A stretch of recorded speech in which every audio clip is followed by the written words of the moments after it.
Welcome back to my YouTube channel. So आज हम ये रिश्ता नायरा कार्तिक के एपिसोड में देखेंगे। गोयका विला में कार्तिक पूछता है क्या हो रहा है, ये सब क्या हो रहा है ये पापा। फिर सीरत कार्तिक को कहती है हाँ पूछो पूछो पूछो इनसे, और फिर मारे को भी बता देना कि मन ने ऐसा क्या कर दिया कि ये जो हमारे पे इतना उबल रहे हैं। फिर मनीष गुस्से से सीरत को कहता है shut up you gold digger. Manish की ये बात सुनते ही सीरत को बहुत बड़ा झटका लगता है। फिर सीरत गुस्से से मनीष को कहती है जो भी कहा आपने अंकल जी वो तो हमारे समझ में ना आया, लेकिन इतना जरूर समझ में आया हमारे को कि कुछ तो अच्छा ना कहा आपने, और जो बुरा कहा ना फिर बुरे के साथ तो हमारे को भी बुरा बनना आता है, इसलिए हमारा दिमाग तो खराब करना ही मत। फिर कार्तिक सीरत को कहता है सीरत सीरत प्लीज एक सेकंड चुप हो जाओ प्लीज। फिर सीरत गुस्से से कार्तिक को कहती है अरे हमारे को क्यों चुप करा रहे हो, इन्हें चुप कराओ ना, ये गलत सलत बोले जा रहे हैं। फिर कार्तिक सीरत को कहता है ठीक है एक सेकंड दे दो प्लीज हमें। फिर कार्तिक मनीष को कहता है पापा आप मुझे बताओ। फिर मनीष गुस्से से कार्तिक को कहता है अरे तुमसे बात करके फायदा क्या है कार्तिक, तुम तो इन्हीं की तरफदारी करने वाले हो। फिर कार्तिक अपने डैड मनीष को कहता है पर क्या हुआ है। फिर मनीष गुस्से से कार्तिक को बताता है नीडी लगते हैं, कहोगे इनोसेंट है,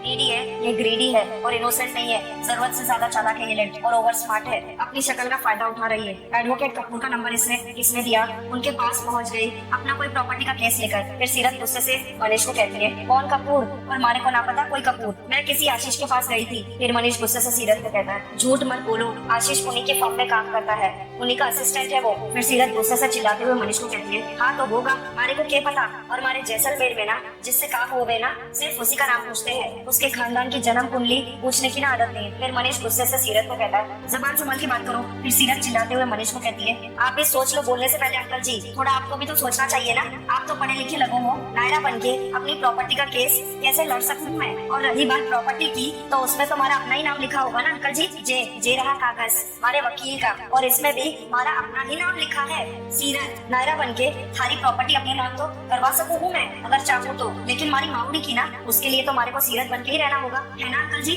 फिर कार्तिक सीरत को कहता है एक मिनट मुझे बात कर लेने दो, रुक जाओ प्लीज। फिर कार्तिक मनीष को कहता है पापा मुझे ये लगता है ये सही कह रही है, हो सकता है कि मिस्टर कपूर ने उन लोगों ने इन्हें नायरा समझ लिया हो, इसने नहीं कहा हो। फिर मनीष गुस्से से कार्तिक को कहता है मुझे पता है कि तुम इन्हीं की तरफदारी करने वाले हो, क्या हो गया है तुम्हें। And why the hell what he would mistake about Naira and she presented herself as a Naira bloody impersonator. इतना बड़ा वकील करने की तो इसकी औकात नहीं है। फिर मनीष गुस्से से उंगली दिखाते हुए इतना बड़ा वकील करने की औकात तो है नहीं कि ऐसे पहुंच गई वहाँ अपनी सूरत का फायदा उठाते हुए। फिर कार्तिक मनीष को कहता है नहीं पापा मुझे सचमुच लगता है कि ये ऐसा नहीं करेगी। फिर मनीष गुस्से से कार्तिक को कहता है तुम्हें तो यही लगेगा कि मैं गलत कह रहा हूँ, तुम्हें तो पता नहीं है कि ये कितनी ओवर स्मार्ट है, जरूरत से ज्यादा चालाक है, वहाँ पे रहने का ठिकाना खत्म हो गया था जैसलमेर में तो अपनी माउडी और सामान को पैक करके यहाँ गई। फिर सीरत गुस्से से मनीष को कहती है अगर इतनी ही प्रॉब्लम है हमारे यहाँ रहने से तो निकाल दो ना हमारे को यहाँ से अंकल जी। फिर सीरत गुस्से से मनीष को कहती है बहुत चालाक हूँ ना मैं, ओवर स्मार्ट हूँ, आपकी वो बहू नायरा की हमशक्ल होने का फायदा उठा रही हूँ,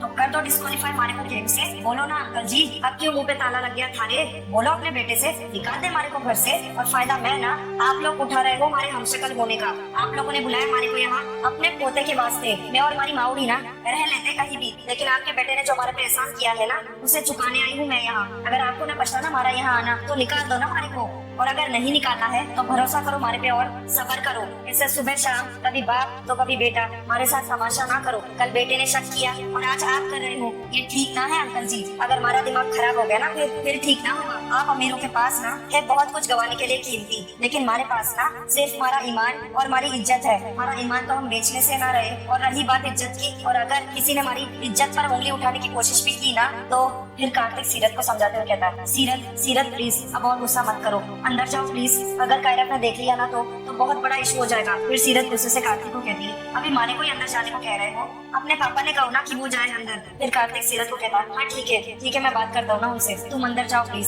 फिर सीरत गुस्से से कार्तिक को कहती है जाना तो हमारे को बाहर चाहिए, पर वादा किया है ना तो घर के बाहर जाके तो पूरा ना हो सके है, अंदर रह के ही हो सके है, तो निभाऊंगी ना वादा। इतना बोल के सीरत गुस्से से सामान को पटक के चली जाती है अपने कमरे की तरफ। फिर दादी कहती है हे भगवान देखा कैसी बदतमीज लड़की है, देखा कैसे जबान चलती है उसकी। मनीष ने एक बात सुनाई तो उसने ऊपर से 4 बात सुना दी। फिर कार्तिक कहता है कभी कभी एक बात ही काफी होती है दादी, इतनी चुभने वाली होती है कि उसके सामने 4 या 10 बातों का भी कोई मुकाबला नहीं होता। फिर इतने में सीरत रुककर चुप के कार्तिक की बातें सुन लेती है। फिर कार्तिक कहता है मनीष को क्यों आपने इतनी बात सुना दी उसको, एक गलतफहमी हुई आपको और गोल्ड डिगर बुला दिया उसे। फिर कार्तिक सबको कहता है, मैंने पहले ही कहा है सबसे कि यहाँ आकर उसने एहसान किया है हम पर, कोई और होता उसकी जगह तो फायदा उठाता हमारी मजबूरी का, पर उसने नहीं उठाई। एक पैसा नहीं मांगा कभी मुझसे। हाँ, जो पैसे मैंने दिए ना उसकी नानी के ऑपरेशन के लिए, वो भी मुझे वापस करने वाली है, और ये बात उसने खुद कही है मुझसे, मेरे मना करने के बावजूद। पापा, फिर हम किस वजह से उसे गोल्ड डिगर बुला रहे हैं? फिर सीरत गुस्से से मनीष की बात को याद करके गमले को गिरा देती है। सीरत बहुत ज्यादा गुस्से से रो रही होती है। फिर सीरत खुद से बात करते हुए कहती है, गोल्ड मतलब सोना और डिगर मतलब। फिर सीरत अपने फोन में गोल्ड डिगर की मीनिंग देखती है। वो मीनिंग देखकर दंग रह जाती है। फिर सीरत उदास होकर मुझसे कहती है, गोल्ड डिगर मतलब पुरुषों से पैसे ऐंठने वाली स्त्री। सीरत रोते हुए कहती है, थारी तो मैं ऐसी लगू हूँ इनको। बाहर कार्तिक मनीष को कहता है, पापा मुझे लगता है आपको उससे माफी मांगनी चाहिए। कार्तिक की बात सुनते ही मनीष गुस्से से कार्तिक की तरफ देखने लगता है और सारे घर वाले हैरानी से देख रहे होते हैं कार्तिक। फिर कार्तिक मनीष को कहता है, आपने एक सेल्फ रिस्पेक्टिंग इंसान उसकी इंसल्ट की है पापा। I think you should apologize for him. I think we should apologize to her. पापा प्लीज। में मनीष गुस्से से वहाँ से चला जाता है। फिर कार्तिक चिल्लाता है, पापा मेरी बात तो सुनिए आप। सीरत पिलर के इधर खड़े रहकर रो रही होती है। फिर इतने में रिया आती है। रिया ड्रामा करते हुए सीरत को कहती है, इतना परेशान क्यों हो रही हो सीरत, छोड़ो ना, भूल जाओ। फिर सीरत गुस्से से रिया को कहती है, आपके साथ होता तो आप भूल जाती। फिर रिया सीरत को कहती है, नहीं मैं शायद नहीं भूल पाती, पर मेरी और तुम्हारी बात तो अलग है ना। आई एम फैमिली और तुम तो बाहर से आई हो और नायरा की तरह दिखती भी हो, तो ऐसे में हमको तो लग ही सकता है ना कि तुम उसकी जगह लेने की कोशिश कर रही हो। फिर सीरत गुस्से से रिया को कहती है, जिसको जो लगता है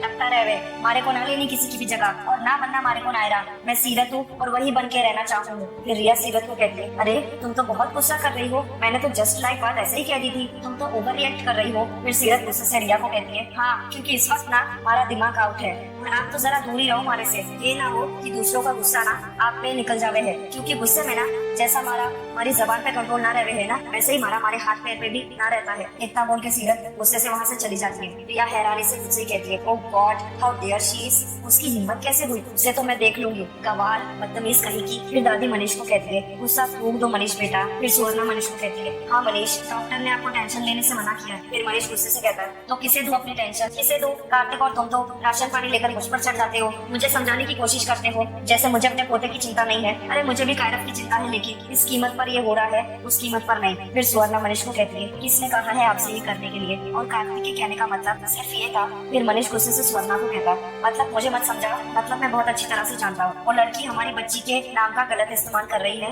और वो मैं बिल्कुल नहीं होने दूंगा। याद रखना ये बात, वो लड़की लालची है, she is a gold digger, हमारी मजबूरी का फायदा उठा रही है वो। फिर सुवर्णा मनीष को कहती है, वो सब मुझे नहीं पता मनीष, लेकिन मुझे एक बात जरूर पता है कि उसके लिए भी ये सब आसान नहीं है, और नायरा का नाम इस्तेमाल करने से उसका क्या फायदा होगा। वो सब छोड़िए और इस बारे में सोचिए कि नायरा से चेहरा मिलने का सीरत को कितना नुकसान हुआ है। फिर मनीष गुस्से से सुवर्णा को कहता है, अरे तो उससे 100 गुनी कीमत तो वसूल चुकी है ना, और आगे भी वसूलती रहेगी। फ्यूचर आई नो, पैसे की किसे चिंता है सुवर्णा, 7 लाख खर्च हुए है ना, 70 लाख खर्च करेंगे, 70 करोड़ खर्च करेंगे कायरफ के लिए, कुछ भी, बस मेरे बच्चे को कुछ नुकसान नहीं होना चाहिए। कार्तिक और कायरफ नायरा से बेइंतहा प्यार करते हैं और इस बात का फायदा मैं उस सीरत को नहीं उठाने दूंगा। दीवार बन के बीच में खड़ा हो जाऊंगा, मगर किसी को ये काम करने नहीं दूंगा, ये वादा है मेरा तुमसे। मनीष की सारी बातें रिया चुप कर सुन लेती है। गोयनका विला के आंगन में सीरत गुस्से से बॉक्सिंग कर रही होती है दीवार पर। सीरत मनीष की बात को याद करके बहुत ज्यादा गुस्से में होती है। फिर इतने में कार्तिक उसे देख लेता है ऐसे हाल में। फिर कार्तिक खुद से ही कहता है, इतनी चोटें तो इसने कभी बॉक्सिंग रिंग में भी नहीं खाई होगी जितनी 2 दिनों में इस घर में मिल गई है इसको। कितने सारे अपोनेंट्स का सामना करना पड़ रहा है इसको, किस किस बात के लिए सॉरी कहूँ। अब मेरे सॉरी कहने से कोई फायदा भी क्या होगा, उसका दर्द तो कम होगा नहीं। फिर कार्तिक जोर से चिल्लाता है, सीरत सीरत, पर सीरत कार्तिक को अनसुना कर देती है। फिर इतने में कार्तिक सीरत के सामने आकर खड़ा हो जाता है। सीरत सामने कार्तिक को खड़ा देखकर रुक जाती है। कार्तिक सीरत को कहता है, सॉरी। सीरत दीवार पर फिर से पंच करने लगती है। फिर कार्तिक सीरत को कहता है, क्या कर रही हो तुम सीरत, अपने गुस्से पे कंट्रोल करो, इस तरह तुम खुद को चोट पहुंचाओ। तुमसे बात कर रहा हूँ मैं, शांत हो जाओ प्लीज। सीरत वी आर सॉरी। सीरत जैसे दीवार पर पंच करने वाली होती है, कार्तिक सीरत का हाथ पकड़ के रोक देता है उसे। फिर कार्तिक सीरत को कहता है, वी आर सॉरी। इतना बोल के कार्तिक सीरत के हाथ से बॉक्सिंग ग्लव्स निकाल देता है। कार्तिक सीरत को कहता है, वी आर सॉरी सीरत। फिर कार्तिक सीरत को कहता है, पानी पियो। फिर सीरत जैसे पानी पीने वाली होती है, कार्तिक पानी का गिलास लेकर सीरत को कहता है, बैठो। सीरत गुस्से से बैठ जाती है कुर्सी पर। कार्तिक सीरत को पानी का गिलास देता है। फिर सीरत फिर से मनीष की बात को याद करने लगती है। फिर सीरत गुस्से से कार्तिक को कहती है गोल्ड डिगर मतलब पुरुषों से पैसा चटकने वाली स्त्री। यही लिखा है इंटरनेट पे। ऐसा समझते हैं आपके पापा हमारे को, पैसे लेने आई हूँ मैं यहाँ आपके। फिर कार्तिक सीरत को कहता है नहीं नहीं वो। फिर सीरत गुस्से से कार्तिक को कहती है तो फिर क्यों कहा उन्होंने हमारे को ऐसा। पहले ये इल्जाम लगाया हमारे पे कि मैं उनकी बहू के हमशक्ल होने का फायदा उठा रही हूँ और अब ये हमारे को रहना ही नहीं है यहाँ। फिर इतने में कार्तिक ने सीरत के हाथ के बैंडेज पकड़े होते हैं। फिर सीरत गुस्से से कहती है कार्तिक को जाने दो हमारे को यहाँ, जाने दो हमारे को, अभी तो यहाँ से ही जा रही हूँ। ज्यादा गुस्सा दिलाया ना तो घर से भी चली जाऊंगी। फिर कार्तिक सीरत को कहता है ये बॉक्सिंग का सपना किसने दिखाया तुम्हें, छोड़ दो ये स्पोर्ट, तुम्हारे काम का नहीं है। फिर सीरत गुस्से से कार्तिक को कहती है खबरदार जो हमारी गेम के बारे में कुछ बोला तो, और हमारे पंच से ना सरपंच भी डरे हैं। फिर कार्तिक सीरत को कहता है रियली ऐसा लगा नहीं। फिर सीरत कार्तिक को पूछती है मतलब। फिर कार्तिक सीरत को कहता है मतलब कि रिंग के बाहर कोई खड़े होकर अगर तुमसे कहे कि तुम बॉक्सर नहीं डांसर हो तो मान लोगी। फिर सीरत गुस्से से कार्तिक को कहती है क्यों मान लूंगी, हमारे को पता है कि मैं बॉक्सर हूँ डांसर नहीं। फिर कार्तिक सीरत को कहता है तो फिर तुम्हें ये नहीं पता कि तुम गोल्ड डिगर हो या नहीं, पैसे ऐंठने आई हो या नहीं, नहीं जानते तुम तो फिर क्या फर्क पड़ता है कि तुमसे कोई क्या कहे, कहने दो उन्हें। फिर कार्तिक सीरत को कहता है सॉरी पर जो मैंने कहा है उस पर ध्यान देना। इतना बोल के कार्तिक वहाँ से चला जाता है। कार्तिक ईयरफोन लगा के म्यूजिक सुनने लगता है उदास होकर। फिर रिया मुझसे बात करते हुए कहती है पहले बेटा हॉस्टल में था तो वहाँ भागता रहता था, अब वापस आया है तो सीरियस साथ आ गई है। गॉड नोस ऐसे में मैं कैसे उसे अपने करीब करूँ, आई गेस मुझे ही कुछ करना पड़ेगा। फिर रिया कार्तिक को आवाज देती है हे तुम अपसेट लग रहे हो, मैं समझ सकती हूँ what he must to going through. तुम कहो तो मैं अंकल से बात कर सकती हूँ, आई एम श्योर वो मेरी बात जरूर सुनेंगे और फिर मैं उस सीरत से भी बात कर सकती हूँ, वो भी मेरी बात जरूर समझेगी, ओनली इफ यू वांट। फिर रिया की नजर कार्तिक के कान में जाती है। कार्तिक के कानों में ईयरफोन लगा होता है। रिया गुस्से से वहाँ से जाने लगती है। फिर सुलेखा रिया से पूछती है अरे रिया इतनी जल्दी में कहाँ जा रही हो, अब आई हो तो बैठो ना थोड़ी देर। फिर रिया सुलेखा को कहती है बैठ के क्या करूँ बुआ, वो तो मेडिटेशन मोड में है। फिर सुलेखा रिया को कहती है उसका मूड चेंज करो ना, देखो रिया शादी तुम्हें करनी है ना तो फिर कोशिश भी तुम्हें ही करनी होगी। फिर रिया सुलेखा को कहती है हाँ पर कोई आइडिया तो आए। फिर सुलेखा रिया को कहती है एक आइडिया है मेरे पास। फिर रिया सुलेखा से पूछती है क्या हुआ। फिर सुलेखा रिया को कहती है नायरा के बनाए हुए कुछ डिजाइन है हमारे पास, उन डिजाइन को डिस्कस करने के बहाने थोड़ा टाइम स्पेंड करो उसके साथ। देखो रिया ये ऐसा टॉपिक है जिसमें वो खुद कुछ ना भी बोले तो भी वो सुनेगा जरूर। फिर रिया खुश होकर सुलेखा को कहती है बुआ यू आर सुपर, ये तो बहुत अच्छा आइडिया है, मैं अभी करती हूँ। फिर सुलेखा रिया को कहती है अरे सुनो तुम्हें पता है कि वो डिजाइन कहाँ है। फिर रिया सुलेखा को कहती है सॉरी मैं एक्साइटमेंट में पूछना भूल गई, कहाँ है डिजाइन। फिर सुलेखा रिया को कहती है ये भगवान रूम के लॉकर में सीरत के कमरे में। सीरत गुस्से से माउड़ी को बताती है आप शक्ति ना हो समझा समझा के मारे को, माउड़ी ये सारी बातें ना रट रही है मारे को आपकी। फिर माउड़ी सीरत को कहती है पर क्या फायदा है छोरी, असर तो अभी भी ना हो रहा है थारे पर। फिर सीरत गुस्से से माउड़ी को कहती है क्योंकि कहने और सुनने में ना बहुत फर्क हो गए हैं माउड़ी, जो रिंग के बाहर बैठने में चेयर करने में और रिंग के अंदर जाके फाइट करने में हो गए हैं। पंच का असली दर्द ना वीडियो गेम में ना महसूस होता, फाइट करके महसूस हो गए हैं माउड़ी। पता नहीं क्या सोच के हमारी किस्मत से कितनी खाटू महाराज ने, हमारी फाइट खत्म हुई ना रही है, पंच पे पंच पड़े जा रहे हैं हमारे को और मैं भी पंच खा रही हूँ, ना नॉकआउट होने दे रही हूँ खुद को और ना ही माउड़ी लड़ने दे रही है हमारे को। फिर माउड़ी गुस्से से सीरत से पूछती है अरे क्या बड़बड़ कर रही है छोरी, मैच की तैयारी के लिए रोज रोज उठना पड़े है तो उठना, जितनी भी मेहनत करनी पड़े है ना, प्रैक्टिस में मुक्के पड़े है वो भी खावे है ना, तो फिर जिंदगी के मैच में पड़ गए एक दो पंच तो क्यों इतना गुस्सा करे है। फिर सीरत रोते हुए माउड़ी को कहती है सही कह रहे हो आप माउड़ी, और वैसे भी बचपन से ही ना खाटू महाराज ने हमारी पंच पे पंच खाने की प्रैक्टिस शुरू कर दी थी। जब हमारी सगी माँ ने हमारे को अपना ना समझा